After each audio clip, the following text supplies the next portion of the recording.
mon frère m'a dit de ne pas venir à sa pendaison de crémaillère.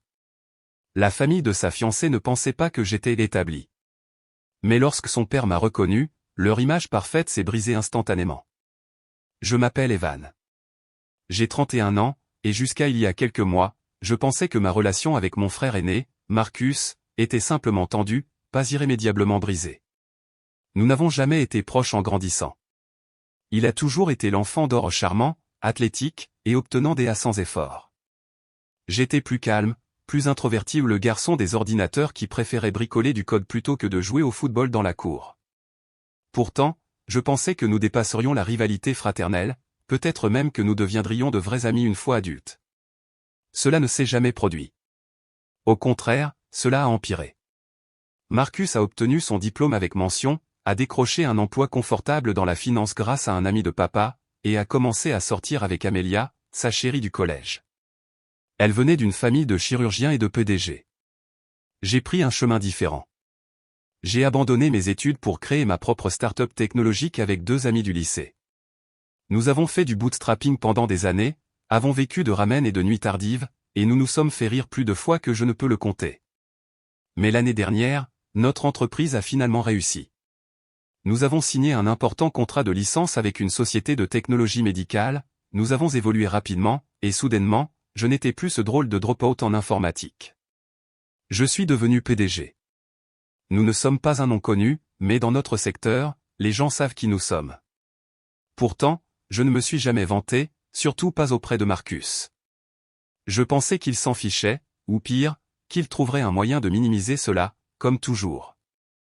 Il y a quelques semaines, Marcus m'a envoyé un SMS à propos de sa pendaison de crémaillère ou plutôt, il ne m'a pas invité.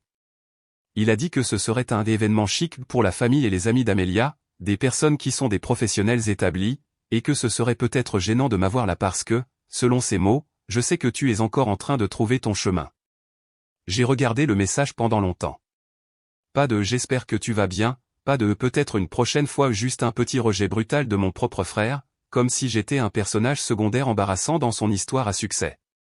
Ce qu'il ne savait pas, ce que personne dans notre famille ne savait vraiment, c'est que l'un des oncles d'Amelia est le directeur des opérations de la société avec laquelle nous avons signé le contrat. Je l'avais rencontré sur Zoom lors des négociations contractuelles, un type sympa, vif d'esprit, très pointilleux. Nous n'avons pas beaucoup parlé en dehors des affaires, et je n'ai jamais fait le lien entre lui et Amelia jusqu'à maintenant. Mais une fois que j'ai revu son nom complet dans le SMS de Marcus, j'ai compris. J'aurais pu dire quelque chose, j'aurais pu l'utiliser comme un levier ou une pique. Au lieu de cela, j'ai simplement répondu, compris. J'espère que la fête se déroulera bien. Et je le pensais, en quelque sorte. Je ne voulais plus y aller. Mais ensuite, mes parents ont commencé à me pousser. Ma mère a appelé et a dit, c'est juste une formalité, Evan. Ne le prends pas personnellement. Comme si c'était normal que votre propre frère vous exclue de sa vie.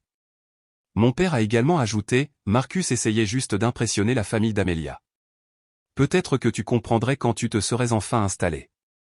Celui-là m'a piqué. J'ai toujours été célibataire, c'est sûr, mais pas par choix. J'étais juste occupé à construire quelque chose de réel, quelque chose qu'ils n'ont jamais pris le temps de demander. J'allais laisser tomber, vraiment. Mais ensuite, 2 nuits avant la fête, j'ai reçu un appel de mon cousin, Derek. Il a dit, « Eh mec, tu ne viens vraiment pas à la pendaison de crémaillère ?» Je lui ai dit la vérité ou que Marcus ne voulait pas que j'y sois. Derek a hésité, puis a ajouté, « C'est vraiment nul, surtout avec les choses qu'ils ont dites. » J'ai demandé ce qu'il voulait dire, et il a partagé à contre-cœur qu'à un dîner récent, Marcus et Amelia ont plaisanté en disant que j'étais le mouton noir qui pensait pouvoir diriger une entreprise depuis un garage. Son frère a ri, disant, « Certaines personnes ne grandissent jamais. » Ma mère a ri aussi, apparemment, ma propre mère. C'était ça. Quelque chose en moi s'est brisé, non pas par rage, mais plutôt par déception, un vide profond. Je n'allais pas débarquer à la fête, mais j'ai décidé d'y aller pendant 5 minutes, de leur faire un bonjour poli, et de partir juste pour leur rappeler que j'existais. J'ai donc enfilé une chemise propre, j'ai traversé la ville en voiture, et je suis arrivé juste au moment où la fête battait son plein. Leur nouvelle maison était exactement ce à quoi je m'attendais, moderne, impeccable, parfaite comme dans un magazine. La musique jouait, les verres tressaillaient, tout le monde était habillé comme s'il sortait d'une publicité immobilière. Je suis entré par la porte latérale, et le visage de Marcus s'est affaissé au moment où il m'a vu. Il est venu, un faux sourire collé sur le visage, et a dit, « Evan, au salut, je ne pensais pas que tu viendrais. » Je lui ai souri et j'ai dit, « Je me suis juste dit que je passerais, pour dire bonjour. » Avant qu'il ne puisse répondre, Amelia est apparue derrière lui. Ses yeux m'ont scanné comme si j'étais un serveur qui s'était trompé de jardin. « Oh, salut » a-t-elle dit sèchement.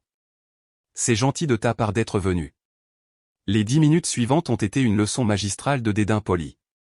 J'ai été présenté à 2 tantes d'Amelia comme le frère de Marcus où il travaille dans la technologie, ou quelque chose comme ça et puis j'ai été rapidement mis de côté pour qu'elle puisse parler à un chirurgien esthétique de Boston. Les gens n'arrêtaient pas de me demander où je travaillais, et lorsque j'ai expliqué que je dirigeais ma propre entreprise, quelqu'un a lancé, oh, comme une start-up, et a ri comme si j'avais dit que je vendais des bougies sur Etsy. Même le ton de Marcus était différent, comme s'il avait honte de moi. À un moment donné, quelqu'un m'a tendu une assiette et m'a poussé vers la table de nourriture. Je suis resté là, la tenant, tandis qu'un groupe de cousins d'Amelia se tenait à quelques mètres de là, chuchotant clairement. L'un d'eux a ri et a dit, juste assez fort, il a l'air d'être venu à pied. Un autre a ajouté, n'est-ce pas lui qui n'a jamais fini ses études? Je n'ai pas réagi. J'ai juste siroté ma boisson et je me suis rappelé que je n'étais pas là pour rien prouver. Puis est venu l'appel vidéo. Apparemment, le père d'Amelia ne pouvait pas venir en personne, alors ils étaient en train de le contacter par FaceTime pour faire un toast virtuel. Marcus a connecté l'appel, l'a mis sur le haut-parleur, et a posé le téléphone sur un petit support au milieu de la table du patio. Tout le monde s'est rassemblé autour, levant leur verre. Son père est apparu à l'écran, cheveux gris, sourire confiant, clairement de bonne humeur. À Marcus et Amelia, il a dit, vous deux, vous construisez quelque chose de grand. Je suis si fier de vous deux. Il y a eu des acclamations et des rires. Puis, alors que l'écran faisait un panoramique pour capturer davantage la fête, son visage a changé. Il a plissé les yeux, s'est penché, puis a pointé directement vers l'objectif du téléphone. Attendez, c'est Evan? Evan Carter? La foule s'est tue. J'ai hoché la tête lentement. Oui, c'est moi. Un instant s'est passé, puis il a éclaté de rire, surpris. Que fais-tu là? Attendez, pourquoi personne ne m'a dit que vous étiez frères? Le silence est devenu épais. Amelia avait l'air d'avoir avalé un citron. Marcus s'est figé. Son père a continué, souriant maintenant largement. Cet homme ici, Evan, c'est grâce à lui que j'ai mon emploi. Son entreprise est la raison pour laquelle toute ma division existe. Je parle de lui à tout le monde au travail. Evan, mon pote, tu as changé la donne. On aurait pu entendre une mouche voler. Il a continué pendant 1 minute, parlant de la révolution que représentait le logiciel, de la façon dont le lancement avait sauvé son département, de la façon dont les gens de l'entreprise parlaient encore de nos réunions. J'ai hoché la tête poliment, je l'ai remercié, et j'ai finalement interrompu doucement. J'apprécie cela, vraiment, mais je devrais y aller. J'ai posé ma boisson, j'ai tendu mon assiette intacte au cousin le plus proche, stupéfait, et je suis sorti par la porte sans dire un mot de plus. Je n'avais pas besoin d'entendre la suite. Laissez-les assimiler cela comme ils le souhaitent. J'ai conduit jusqu'à la maison les fenêtres baissées, l'air de la nuit frais contre mon visage, et pour la première fois depuis longtemps, je n'avais pas l'impression de devoir rien prouver. Le lendemain matin, mon téléphone s'est illuminé avec plus de notifications que je n'en avais vu depuis des mois, appels manqués, messages vocaux, SMS de numéros que je n'avais même pas enregistrés. Je n'ai répondu à aucun d'eux. Je les ai juste laissés s'empiler comme des reçus non lus d'une nuit dont je n'avais jamais prévu de me souvenir. Le premier que j'ai ouvert, cependant, était celui de ma mère. Il disait simplement « Appelez-moi maintenant ». C'était tout au pas de « ça va », pas de « nous sommes désolés », juste un ordre, comme toujours. Je l'ai ignoré. Puis il y en a eu un de Marcus, tu aurais pu dire quelque chose. Et puis un suivi, as-tu une idée de comment cela nous a fait paraître? Comment cela les a fait paraître? Celui-là m'a fait rire aux éclats. Pendant des années, j'ai vécu dans l'ombre de l'image soignée de Marcus, le frère aîné à succès, le futur patriarche de la famille, le garçon d'or. Et maintenant, en 10 secondes accidentelles sur un écran de téléphone, cette illusion s'est brisée non pas parce que j'ai fait quelque chose, mais parce que la vérité s'est échappée, et il n'y avait aucun moyen de la remettre dans un blazer et une cravate. À midi, Amélia a envoyé un SMS. Je ne savais même pas qu'elle avait mon numéro. Son message était plus long: « Salut Evan, je suis vraiment désolé pour hier soir. Je ne savais pas que tu étais aussi accompli. Je pense que certaines personnes à la fête ont pu mal comprendre ta situation. Tu aurais dû dire quelque chose plus tôt. J'aimerais qu'on discute, peut-être prendre un café et éclaircir les choses. » Éclaircir les choses, comme si j'étais entré et avait pété au lieu qu'ils passent toute la soirée à faire semblant que j'étais inférieur à eux. Ce soir-là, je suis sorti dîner seul dans mon petit restaurant coréen préféré. J'y étais allé des dizaines de fois seul, surtout pour m'échapper. Le propriétaire me connaissait par mon nom, il m'a apporté mon habitude sans même me le demander. Alors que j'étais assis là, retournant la viande sur le grill, regardant la graisse crépiter, j'ai réalisé quelque chose: je n'étais pas en colère, pas comme avant, pas même. J'en avais juste assez. Assez d'être celui qui se tait, la pensée secondaire, le frère cadet auquel on faisait des concessions pendant les fêtes et que l'on excluait des vrais moments de famille. Mais en avoir assez ne voulait pas dire disparaître. Alors, le lendemain, j'ai fait ce que j'aurais dû faire il y a des années. J'ai envoyé un SMS au chat de groupe familial: « Salut, juste pour qu'il n'y ait aucune confusion, oui, je dirige une entreprise, oui, nous allons bien, non, je ne dois aucune explication à personne sur la façon dont j'en suis arrivé là. Mais comme ma présence aux événements familiaux semble être un inconvénient occasionnel, je vais simplifier les choses, je me retire de toutes les réunions pendant un certain temps.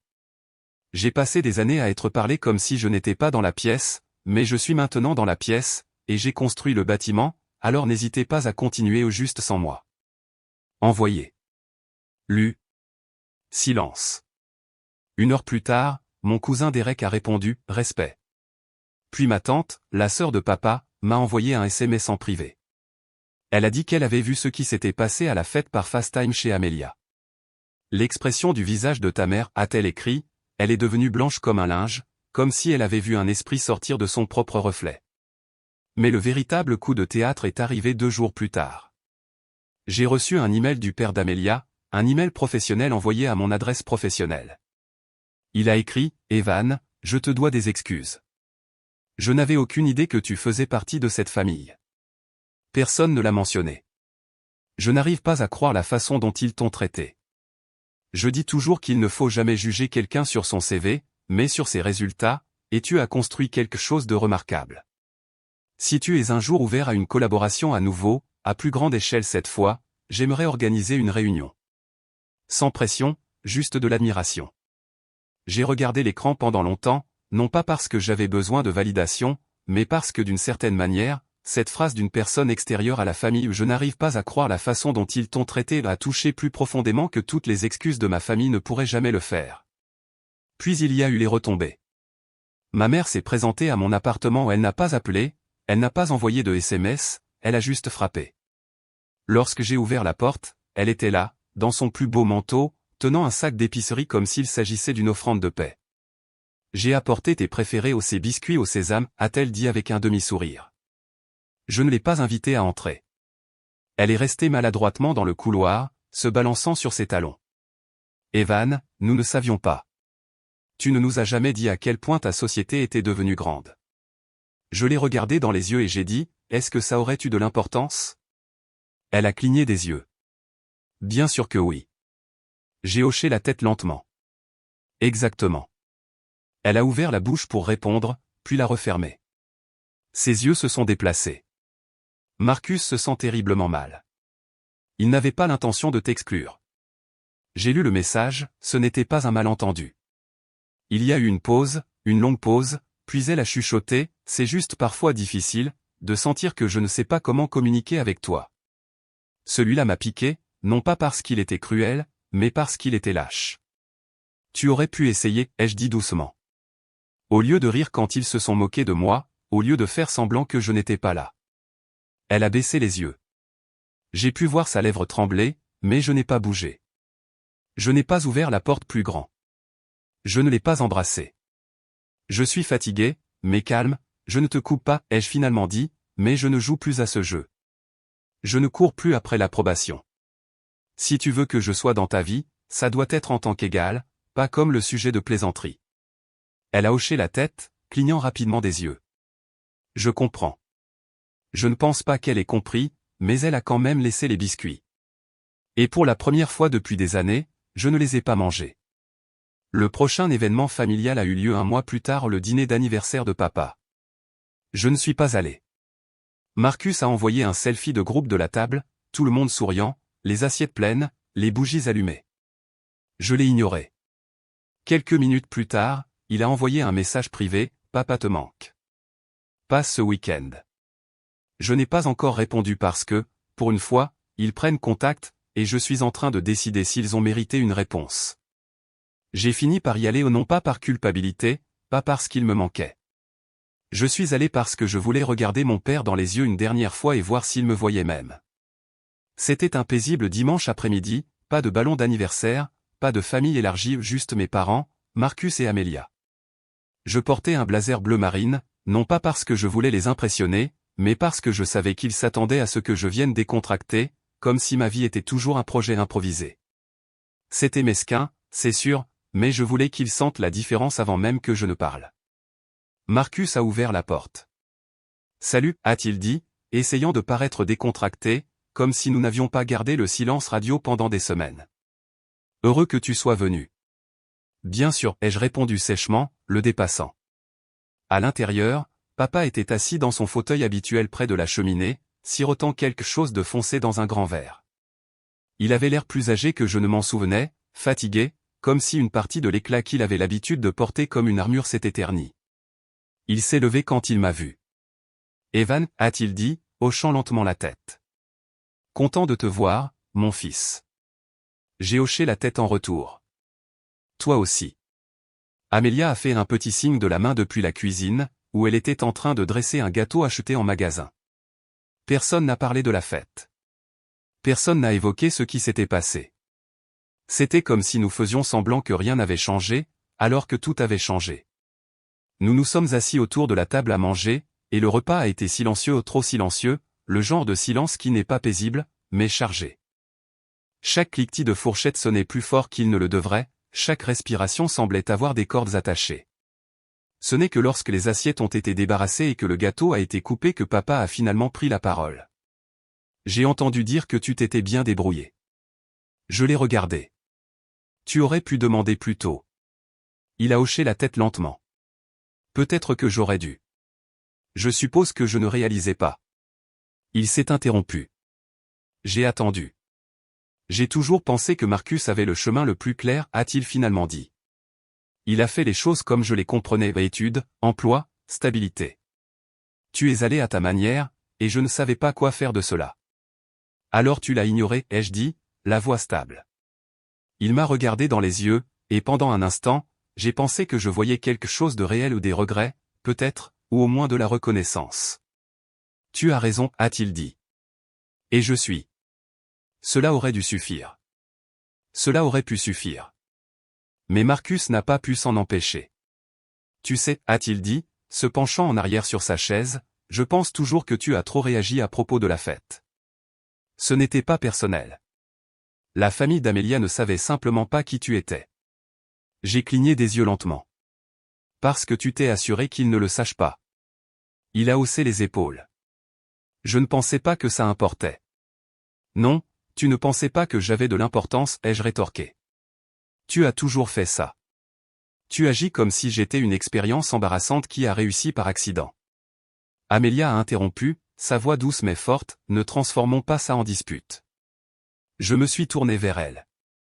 Tu t'es moqué de moi auprès de ta famille dans mon dos. Elle s'est figée. J'ai entendu ce que tu as dit sur le fait que je n'avais jamais réussi, sur le fait que j'étais un drop-out, sur le fait que tu étais trop accompli pour être près de moi.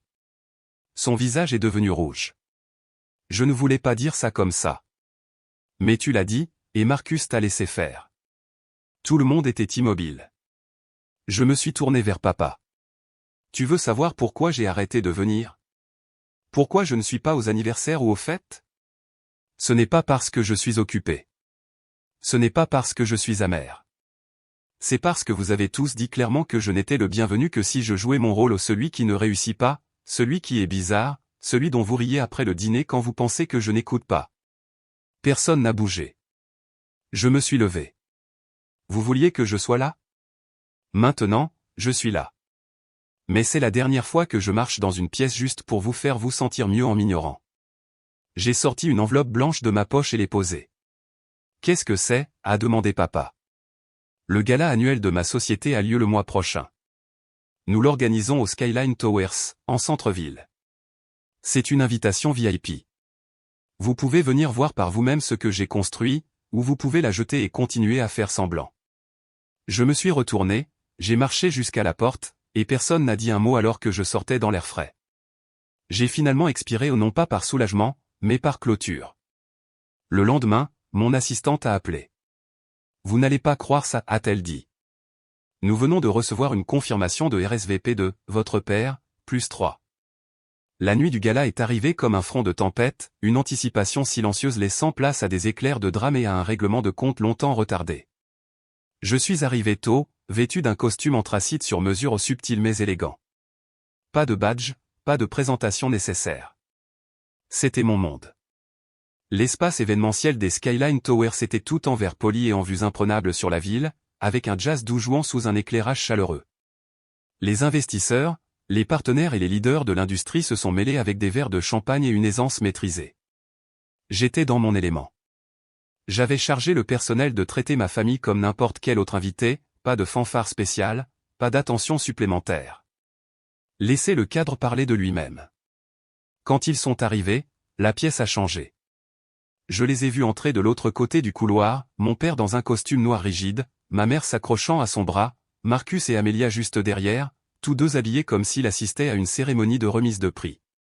Ils se sont tenus maladroitement près du bureau d'inscription jusqu'à ce qu'un des assistants vérifie leur nom et leur donne leur badge d'accès VIP, comme les autres. Je les ai regardés autour d'eux, essayant de comprendre tout cela. Puis la signalétique a attiré leur attention, mon nom, Evan Carter, imprimé en gros sur les écrans numériques au-dessus de la scène, et en dessous, fondateur et PDG de Nexus Systems. La mâchoire d'Amelia est tombée. Il ne s'était pas rendu compte pas complètement que c'était moi, que je ne me débrouillais pas seulement bien, que je possédais l'espace où il se trouvait, que les serveurs qui les dépassaient, les musiciens jouant en direct, l'éclairage soigné, les démonstrations de logiciels et les stands de présentation, tout cela était ma création. Je les ai laissés errer. Ils m'ont vu serrer des mains, rire avec des collègues, me féliciter pour le lancement de notre nouveau produit. Ils ont vu un ancien professeur de Stanford s'approcher de moi et dire « Votre discours d'ouverture du mois dernier était l'un des meilleurs que j'ai jamais vus. » Ils m'ont vu sourire et dire « Merci. Je me souviens toujours de votre cours sur l'évolutivité. » Et puis le moment est arrivé. Je suis monté sur scène, la pièce s'est assombrie, et un silence s'est installé. Je n'ai pas regardé ma famille pendant que je parlais, mais je savais exactement où ils se trouvaient près de l'arrière, se fondant dans les ombres, essayant de se faire petits. Il y a 5 ans, j'ai créé cette entreprise. Nous étions 3 personnes dans un appartement d'une chambre, mangeant des nouilles instantanées et luttant pour payer le loyer. Pas d'investisseurs, pas de filet de sécurité ou juste une idée et la volonté de la réaliser. J'ai laissé cela s'installer. Il y a eu des gens qui nous ont dit que ça ne marcherait pas, que nous perdions notre temps, que nous n'étions pas faits pour réussir. Mais j'ai appris quelque chose, ce que les autres appellent irréaliste est souvent simplement inconnu pour eux. Cela ne veut pas dire que vous avez tort, cela signifie qu'ils ne peuvent pas voir ce que vous voyez. J'ai fait une pause, j'ai regardé la mer de visage, et pour la première fois, j'ai regardé ma famille. Ils étaient immobiles. Et ce soir, ai-je poursuivi, je veux remercier les personnes qui ont cru, celles qui nous ont soutenus quand nous n'étions rien parce que maintenant, nous sommes quelque chose. La foule a éclaté en applaudissements, les appareils photos ont flashé, les gens se sont levés. Je suis descendu de la scène vers une file de sympathisants, d'amis et d'admirateurs. Ma famille ne s'est pas approchée au début. Ils ont hésité, incertains. Finalement, papa a fait le premier pas. Il s'est approché lentement, ayant l'air plus âgé que je ne l'avais jamais vu. Evan, a-t-il dit, la voix basse, c'était impressionnant. Merci, ai-je répondu. Je ne réalisais pas. A-t-il dit, regardant autour de la salle, ce que tu as construit. Je sais, ai-je simplement dit. Il a avalé sa salive. Je suis désolé. Derrière lui, maman a cligné rapidement des yeux. Nous n'avions pas l'intention de te faire sentir que tu n'avais pas d'importance, a-t-elle dit, la voix tendue. Mais vous l'avez fait, ai-je dit. Pendant des années. Elle a sursauté. Marcus s'est avancé. J'avais tort, a-t-il dit, surtout. J'étais juste jaloux, je suppose. J'ai fait les choses de la bonne manière, et pourtant je ne suis pas là où tu es. J'ai levé un sourcil. Tu n'es pas censé être là où je suis. Ce n'était jamais une course. Il a baissé les yeux. Je l'ai transformé en une course. Amélia n'a rien dit, elle est juste restée à côté de lui, figée. J'ai hoché la tête lentement. Voilà ce qu'il y a, je ne suis plus en colère, mais je ne vais pas faire semblant que rien ne s'est passé. Alors, maintenant, a demandé maman doucement. Est-ce qu'on se sépare simplement? Je l'ai regardé. Je suis ouvert à recommencer, mais cette fois-ci sur un pied d'égalité. Pas de pique, pas de compliments détournés, pas d'être le fils cadet. J'en ai assez de jouer ce rôle. Ils ont hoché la tête, même Marcus. Nous ne nous sommes pas embrassés, pas ce soir-là. Mais ils sont partis tôt, plus silencieux qu'à leur arrivée, et je les ai regardés sortir par les portes vitrées dans la nuit froide. Pas d'explosion dramatique, pas de cri, juste une lente prise de conscience que la personne dont ils pensaient qu'elle ne réussirait jamais à rien était devenue silencieusement quelqu'un qu'ils ne comprendraient jamais. Quelques semaines plus tard, ma mère a envoyé un SMS, juste une photo. C'était l'ancienne photo de famille d'il y a 10 ans, celle où Marcus était au centre et moi j'étais coincé sur le côté, à peine dans le cadre. Seulement cette fois, elle l'avait recadré différemment, m'avait centré, avec la légende, je pense à quel point je suis fier. Ce n'était pas tout, mais c'était quelque chose. Et c'est ainsi que ça se termine. Je n'ai pas pris ma revanche comme les gens s'y attendent. Je n'ai ruiné personne.